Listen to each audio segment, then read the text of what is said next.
Olá, ouvinte da CBN Ponta Grossa. Estamos começando mais uma edição do podcast SESI Segurança e Saúde. Eu sou a Beatriz Bruneta e estou aqui hoje com Valdemilson Santos, engenheiro de segurança do trabalho SESI, Campos Gerais. E hoje a nossa conversa vai ser sobre as mudanças nas NRs e o PGR como via para a saúde e segurança dos colaboradores. Muito obrigada por estar aqui hoje, Valdemilson. Olá, Bia. Olá, ouvintes da CBN. Muito obrigado pela oportunidade e pelo convite de estarmos aqui hoje para conversar aí sobre esses assuntos, né, que são as mudanças e atualizações das normas alimentadoras e o PGR, que é o Programa de Gerenciamento de Riscos, que são, assim, ferramentas primordiais aí para a saúde e segurança dos trabalhadores. Como profissional prevencionista e atuando aí há mais de 25 anos na área de segurança do trabalho, é sempre um prazer conversar sobre esses assuntos e compartilhar esses conhecimentos, né, com o intuito aí de prevenir acidentes e doenças do trabalho através do cumprimento da legislação. Essa legislação, que são as normas regulamentadoras, que são o norte, né, para a indústria, para ela cumprir aí os requisitos que são impostos pelo Ministério do Trabalho e cumprir aí também aí com a nossa missão, né, de compartilhar, agregar conhecimento. Esses assuntos eles vão bem de encontro com a nossa visão do sistema FIEP, que é servir e fortalecer a indústria aí para melhorar a vida das pessoas. Então, para facilitar um pouquinho o entendimento dos nossos ouvintes, antes da gente se aprofundar mais no assunto, explica melhor o que são de fato as NRs e o PGR e como que ele vai funcionar a partir das novas mudanças. Então, assim, as NRs, como você já bem falou aí, elas têm um objetivo de padronizar, de dar um norte, né, para a indústria ou para as empresas em relação ao cumprimento das legislações trabalhistas, né, que são as normas regulamentadoras. O PGR, na verdade, ele é uma parte integrante, né, das normas regulamentadoras, mais especificamente da norma NR1, que é uma norma de gestão, né? A antiga norma NR1, antes da atualização, ela era chamada de norma de disposições gerais, e agora ela passou a ser norma de disposições gerais e o gerenciamento de riscos ocupacionais. Então, essa norma, ela engloba toda a parte de gestão de segurança dentro da empresa, né? E aí ela constituiu o PGR, que ele veio aí substituir o PPRA, o antigo PPRA, né, que até dezembro do ano passado era a NR9, onde ele tratava somente de riscos químicos, físicos e biológicos, né, e com a instituição do PGR, né, dentro dessa norma regulamentadora número 1, ele veio aí trazer a exigência, né, de não só a identificação, a avaliação, o reconhecimento dos riscos químicos, físicos e biológicos, mas desses três, no caso, químico, físico e biológico, e mais os riscos de acidente e ergonômicos. Tá? Então, assim, o PGR, ele é um documento primordial dentro da empresa para mitigar, para eliminar ou até mesmo neutralizar os riscos identificados no ambiente, no processo de produção e fabril. As NRs, elas existem há bastante tempo já, né? E desde o surgimento delas, as empresas começaram a passar por muitas mudanças. E por isso que elas começaram a ser revisadas e atualizadas. O que você acha que se deu, os principais mudanças dentro das empresas que causou essa necessidade de alterar as NRs? Bem, Bia, assim, como todos os, né, a grande maioria dos ouvintes da CBN, eles não devem ser da área de segurança, né, nem todos. Então, assim, é importante salientar, assim, e até para nivelar o conhecimento do que são as normas regulamentadoras, como você já citou, né, o conceito e o objetivo das normas regulamentadoras, mas é importante a gente compartilhar com o ouvinte a origem, né, da onde que surgiram, como que surgiram as primeiras normas, né? Então, assim, as normas regulamentadoras, hoje, elas são bem conhecidas, né, elas são bem divulgadas, elas estão passando por um processo de atualização, mas na sua história ela começa muito mais tempo do que você imagina, né? Em um breve histórico, é importante saber que as normas regulamentadoras, elas surgiram lá nos primórdios da indústria, né? Lá com a Revolução Industrial, mais especificamente na Europa, ali na região da Inglaterra, onde lá no século XVIII, ali entre 1760 e 1840, houve uma grande expansão da máquina a vapor, né? Então, as indústrias, elas foram mecanizadas, mas elas eram com máquinas a vapor e elas causavam todos os tipos de agentes e riscos insalubres no ambiente de trabalho, né? A situação de E trabalho aí, naquela época era bem precária, né? muito precário. Então, assim, as condições eram muito insalubres, né? Muito calor nos ambientes fabris, sem ventilação, muita umidade, né? Uma grande maioria dos trabalhadores, Bia, eram mulheres e crianças, né? Então, assim, puxa vida, crianças, e sim, crianças de 9, 10, 11 anos, aí, segundo a história, elas trabalhavam nessas áreas, insalubres e faziam jornadas de trabalho até de 16 horas, né? Então, as mulheres, né, devido ao êxito rural, e os colonos vieram para a cidade trabalhar nessas indústrias, né? E as suas famílias trabalhavam nas fábricas, enquanto os chefes de família trabalhavam nas empresas de mineração de carvão, porque o carvão era a matéria-prima, né, para alimentar e abastecer essas máquinas. Então, assim, o ambiente era muito insalubre. E a mão de obra infantil, né, ela era bem aplicada, até porque eles recebiam, se pagava muito menos para as crianças. Foi aí quando surgiu a primeira norma de segurança, lá em 1802, que era uma lei chamada a Lei das 12 Horas. Pasme, mas era uma lei que permitia trabalho infantil, ou seja, crianças de 9 até 13 anos trabalhar 12 horas e não mais 16. Então, assim, aí surgiu essa primeira lei lá em 1802. Aqui no Brasil, a legislação, né, culminou com a Revolução Industrial, lá por volta de 1930, onde teve a Revolução Industrial aqui no Brasil, né? Então, aí, impulsionado, né, pela Segunda Guerra Mundial, as importações, foram reduzidas. Aí, né, os donos de empresas, indústrias na época, resolveram produzir mais aqui no Brasil, porque não vinha material de fora, né, por causa da guerra. Eles enxergaram um mercado bem aberto no Brasil e aí houve a ascensão da indústria aqui no Brasil, lá por volta de 1930. Que aí também, da mesma forma, ocorreu o êxodo rural, né, porque daí as famílias, no caso, vinham das áreas rurais para trabalhar na cidade. E com isso, consequentemente, os índices de acidente e doenças do trabalho eram altíssimos. E foi assim até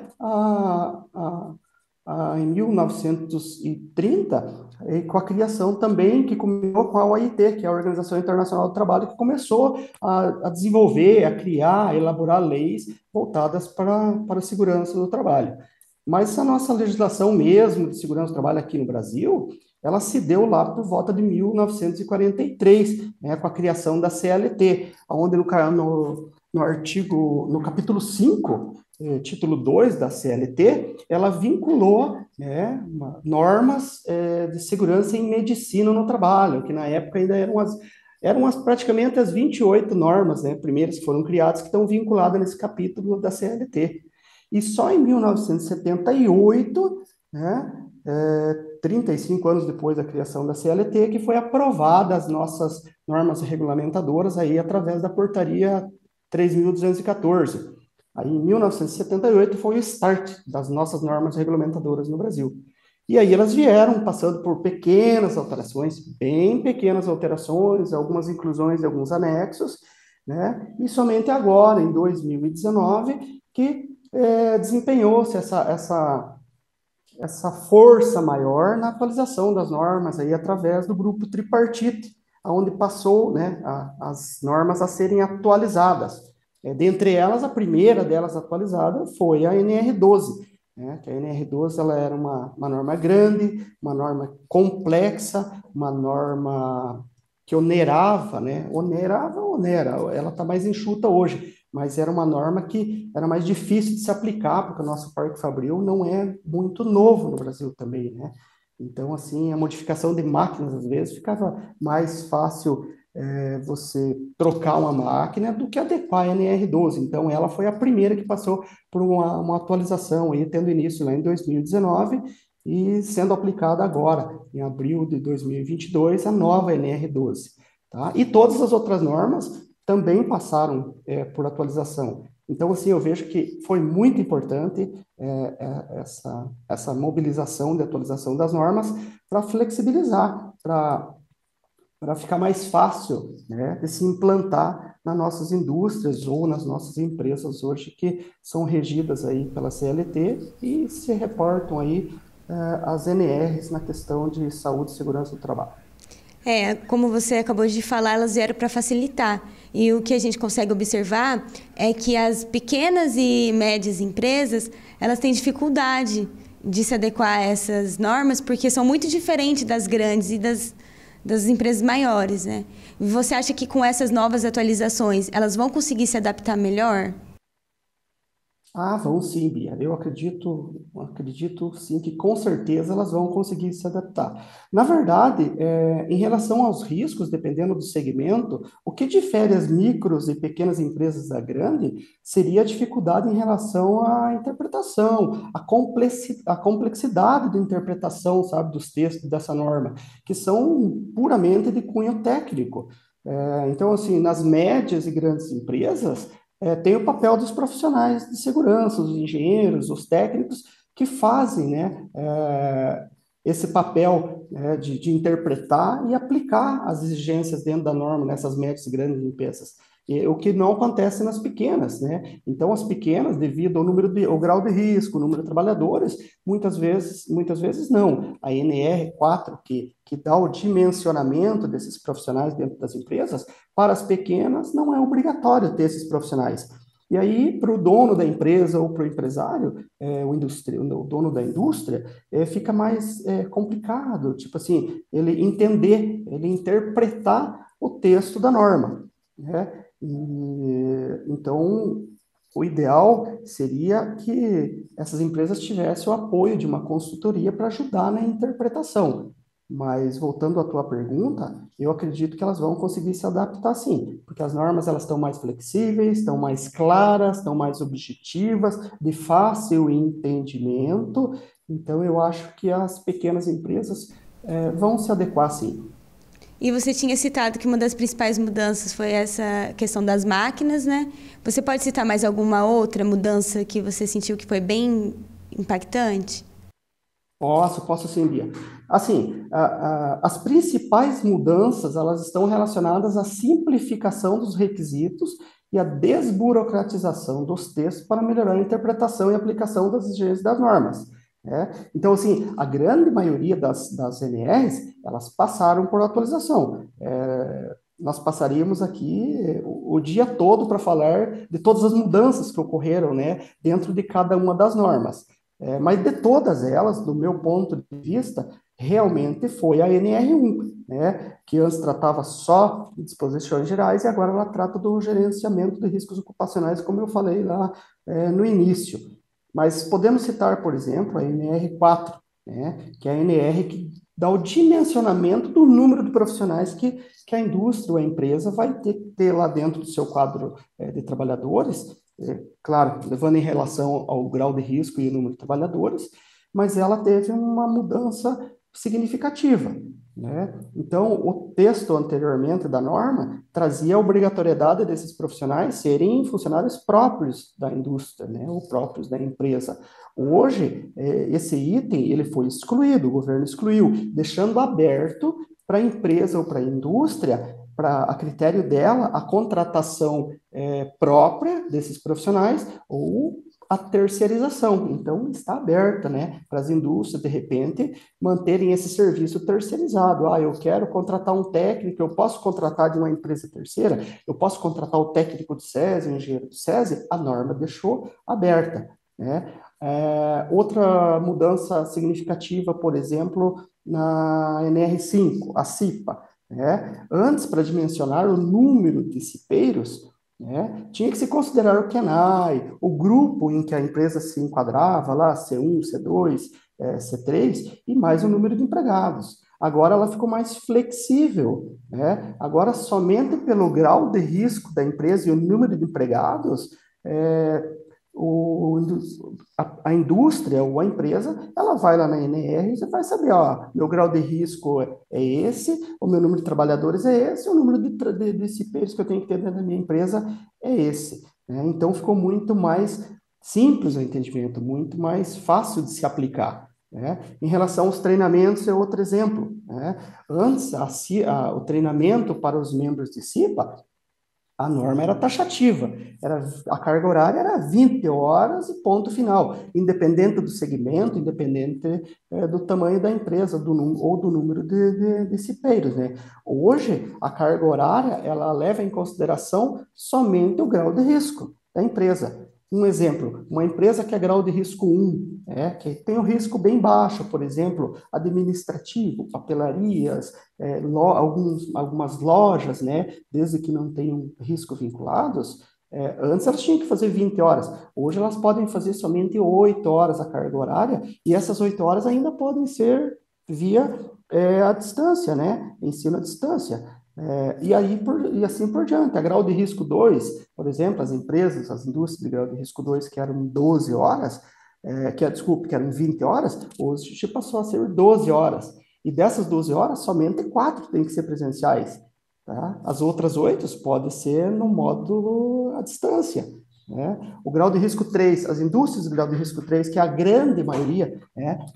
A grande maioria das indústrias que tem mão de obra de manufatura, que são serrarias, vamos pegar outra empresa, por exemplo, empresas da transformação, vamos falar assim, que era um grau de risco 3, também tinha que fazer 20 horas. Hoje elas têm que fazer 16, dessas 16, 8 pode ser EAD. Tá? Então, assim, houve uma simplificação, menos tempo envolvido nesses treinamentos, consequentemente, esses treinamentos sendo menores, o valor desses treinamentos são menores também, vão ajudar a empresa, e em relação ao tempo dispenso, né? O tempo que o trabalhador teria que ficar 20 horas, hoje ele vai ficar um número de horas bem menos para fazer esses treinamentos, o que vai aumentar, vai impactar lá na produção do trabalhador. Então, assim, outras normas, todas elas tiveram, como eu falei, mas essas são, assim, as principais, né? Em relação, por exemplo, ao PCMSO, NR7, né? Antes, o PCMSO tinha que ser feito juntamente com o PPRA para todas as empresas.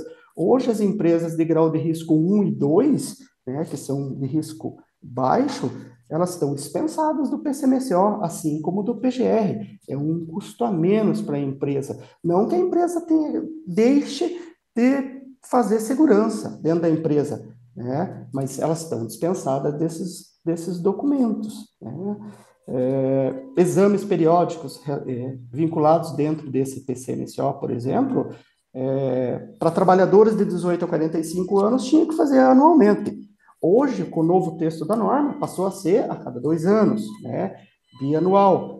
Na onde que impacta isso? Onde que implica isso? Em custos, né? Então, se a indústria tinha que pagar uma grade de exames todo ano para aquele trabalhador, ela vai deixar de pagar, ela vai pagar só a cada 2 anos, né? O tempo que aquele trabalhador levava para sair da indústria ou da empresa, para ir até uma clínica, né? Ou até no SESI, para fazer os exames, esse tempo ele vai ser minimizado, ele vai sair uma vez a cada 2 anos para fazer esses exames. Então, também houve aí uma flexibilização,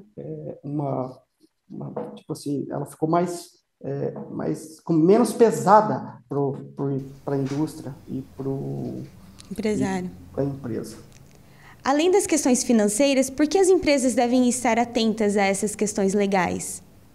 Além das questões financeiras, o cumprimento dessas normas, ela transmite aí para a empresa uma imagem sólida da empresa, né, de responsabilidade no cumprimento da legislação, seja estar de acordo com a lei, perante a sociedade, perante o mercado, os seus fornecedores, ou seja, coloca ela numa situação de uma boa imagem, né? Não são só as questões financeiras, tem essa questão também, né, da imagem da empresa, vamos falar.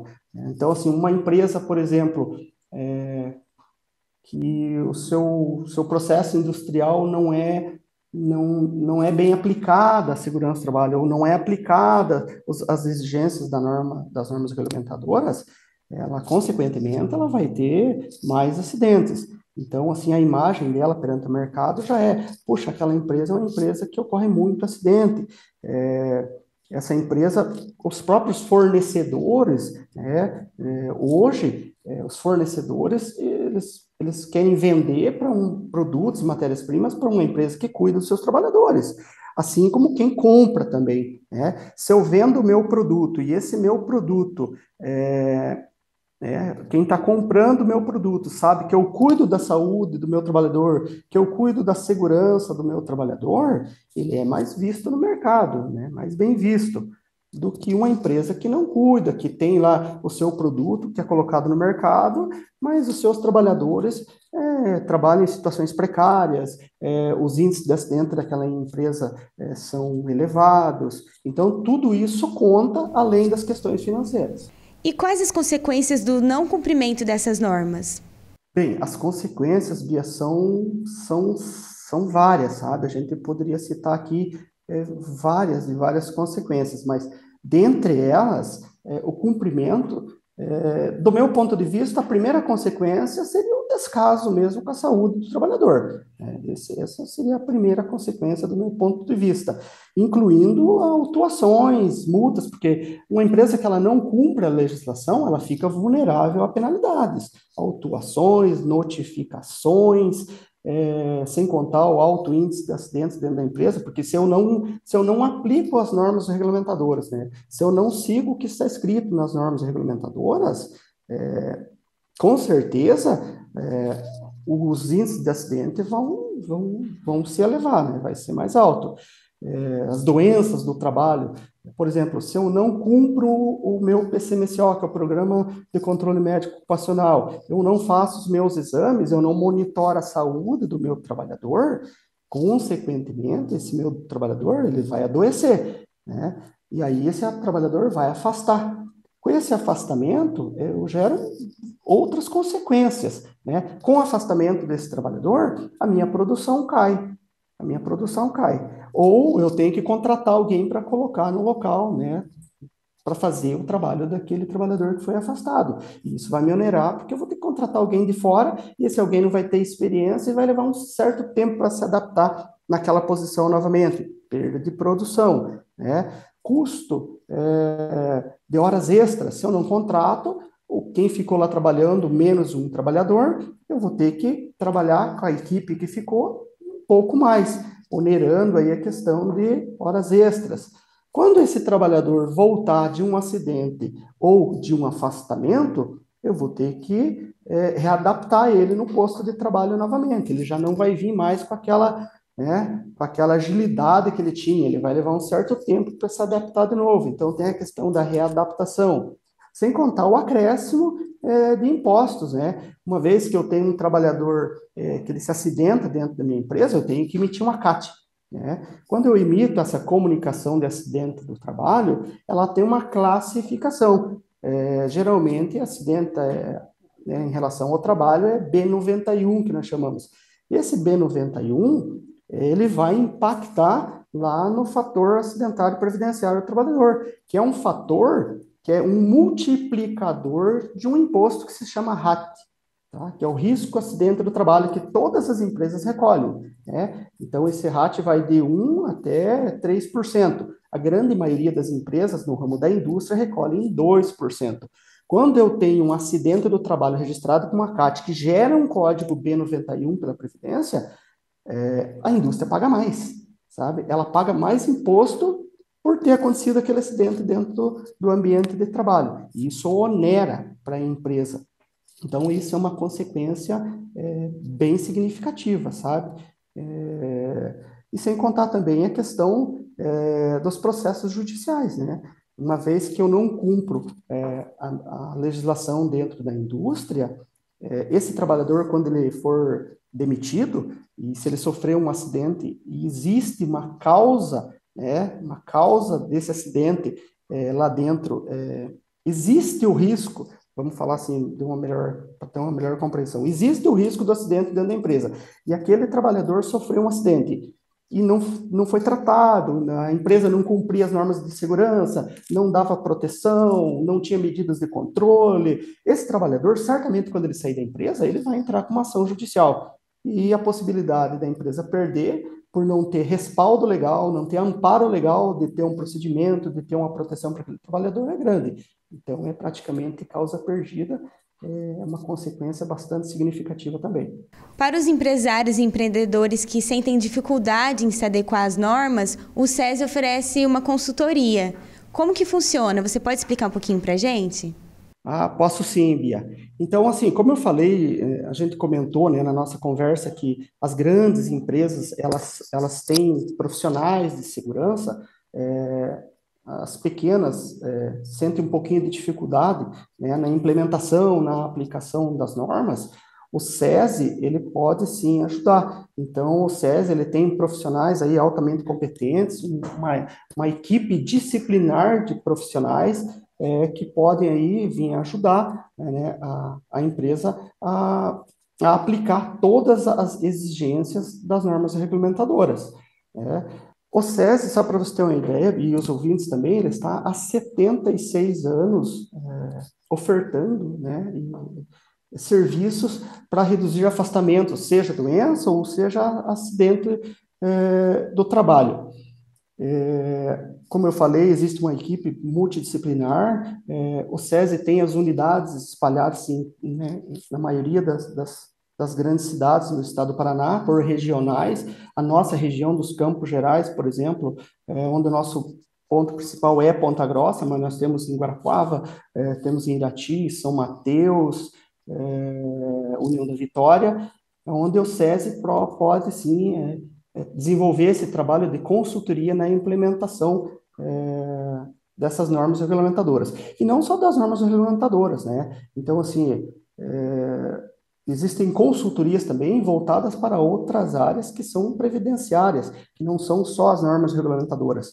As normas regulamentadoras, elas são legislações trabalhistas, né? Então, a gente está falando aqui bastante de normas regulamentadoras, mas a indústria ela não pode deixar de ficar atenta também às questões previdenciárias. Então, quando eu falo previdenciárias, eu estou falando em aposentadoria especial, por exemplo, né? Essa é uma legislação previdenciária para fins de aposentadoria do trabalhador, né? O SESI elabora avaliações quantitativas, avaliações das condições ambientais do trabalho, elabora esse LTCAT baseado na legislação, dando subsídio, respaldo para o preenchimento do perfil profissional do trabalhador quando ele for pleitear a sua aposentadoria, né? Então, seja ela, além de todas as normas regulamentadoras, onde o SESI pode oferecer o trabalho, né, de consultoria e assessoria para a indústria, desde uma ordem de serviço, dimensionamento, treinamento de uma CIPA, né, documentações voltadas tanto para a NR10, que é a segurança em partes elétricas, como laudos de adequação da NR12. Então, toda a gama da NR35, o SESI está à disposição com seus profissionais para apoiar a indústria a cumprir essas legislações, sim. E como que nossos ouvintes podem entrar em contato para ter mais informações sobre isso? Algum site, telefone? Pode deixar aqui para a gente? Isso, podemos sim. Então, o SESI, ele tem o site, né, que é o www.sesiparaná. Deixa eu até pegar aqui, deixa eu ver se eu tenho aqui, para mim ter passado aí certinho. Mas é o site do SESI. Você vai entrar no site do SESI, lá vai ter a aba que é Segurança para a Indústria. Dentro dessa aba vai ter todo o portfólio de saúde e segurança, né, de todos os produtos que o SESI pode oferecer para apoiar a indústria aí nessas questões da legislação. Muito obrigada por essa conversa, por estar aqui com a gente hoje nesse podcast sobre segurança e saúde, esclarecendo um pouco sobre as mudanças nas NRs e o PGR como via para a segurança e saúde dos colaboradores. Muito obrigada. Eu que agradeço a oportunidade, né? Em nome do SESI, a gente se coloca à disposição e aos ouvintes que tiverem o interesse e precisarem dessa ajuda, o SESI está à disposição. Entra no site do SESI, vai ter todo o portfólio, ou procura o SESI dessas cidades, né, que eu falei, das regionais, que vai ter lá pessoas da área comercial prontas para atender e trazer essa solução para as indústrias no cumprimento da legislação. Portanto, não precisa pesquisar. Saúde e segurança é com o SESI Paraná. Basta entrar lá no site, tem todo o portfólio, onde o SESI vai estar aí à disposição para ajudar as indústrias. Essa foi a segunda edição do podcast SESI Segurança e Saúde com Valdemilson. Eu sou Beatriz Bruneta para a CBN Ponta Grossa.